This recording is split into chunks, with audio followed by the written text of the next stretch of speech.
जय जगन्नाथ सांग मैंने welcome to my new video. तो आज थिला चिकेन रेसिपी। तो देखो मु प्याज फास्ट काटिली। तो प्याज पर कंचा लंका, तो कंचा लंका पर आलू, जेहेतु चिकेन रे आलू न पकेले झोलटा टिके आसबनी। तो तापर टमाटो, तो तापर चिकेन पे मु तेल फास्ट पकेली। तेल पर प्याज कंचा मर्च, मु सोरिष टिके पकाइबा भूली जाइली तो मुझे पकईदेली सोरिष टिके। तो तापर कंचा मर्च पियाज सोरिष सब मिक्स करके घांटुची। तो देखिपे तो से भीतर मत भोक लगे तो बिस्किट थिला, मैं बिस्किट टी खाइली। तो देखिपे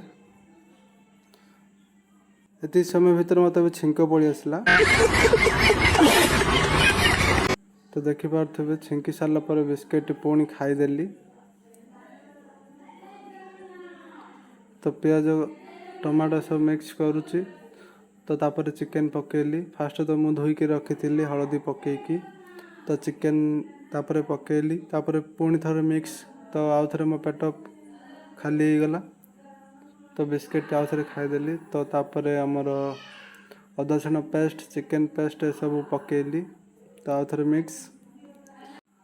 तो मिक्स करी मिक्स हो गला सब।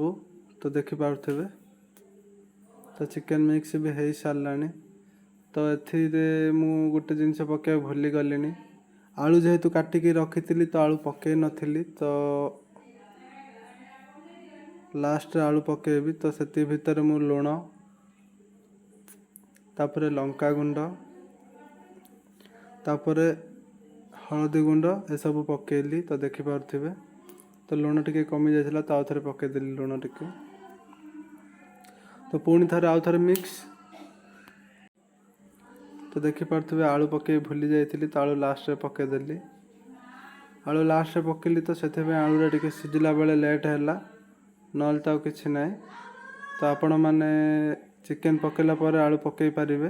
तापर मसला मसली दे पारे। तो पानी पकई सारी। पानी पकईबा पर मु ढांकुनी ताको घोड़े देवी आलू सिझापी, चिकेन सिझापी। तो आपण मैंने देखिपे ढांकुनी घोड़े देली। तो ये समय भीतर तो टे देखी दिंतु चिकेन भी हो सारा। तो देखिपे चिकेन हो सारा। तो ये मुझे खावाई गिना को नहीं आसिली। तो ये समय भीतर आ गए कथाटी कहीदे। तो जो मानू भी एआई वीडियो दरकार अच्छे मत कमेंट रे कह। तो आउ मो चैनल जी नुआ लाइक कमेंट शेयर कर दियो, जहाँफल मुझे नुआ नुआ वीडियो आनिले आपण मैंने फास्ट देखिपारे। तो तापर भात आनिली देख। तो ये मुझे खाइबी।